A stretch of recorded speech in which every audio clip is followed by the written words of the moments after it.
Pelaksanaan pembukaan jalan di Desa Sihom, Kecamatan Angkola Barat, Kabupaten Tapanuli Selatan, telah mencapai 60% dari target awal.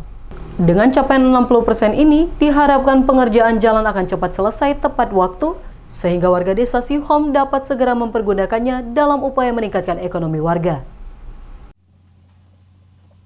Masyarakat Desa Sihom, Kecamatan Angkola Barat, Kabupaten Tapanuli Selatan saat ini mengungkapkan kegembiraannya karena sebentar lagi program TNI Manunggal membangun desa reguler 111 tahun anggaran 2021 dalam pembukaan jalan sepanjang 6.400 meter dengan lebar 8 meter ini sudah mencapai 60%. Tentu saja, dengan capaian tersebut, antara anggota Satgas TMMD bersama dengan warga desa selalu bergotong royong dan saling bahu-membahu. Selain itu, alat berat juga mempengaruhi waktu yang dibutuhkan karena dapat memperingan dalam pengerjaan.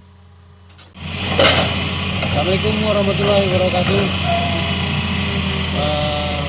Saya Pak Binsa untuk mendampingi alat berat bekerja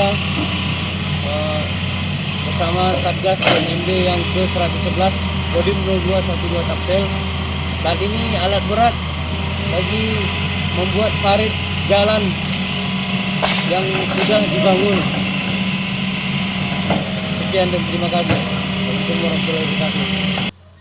Dengan capaian 60% ini, diharapkan pengerjaan jalan akan cepat selesai tepat waktu, sehingga warga Sihom dapat segera mempergunakannya dalam upaya meningkatkan ekonomi warga.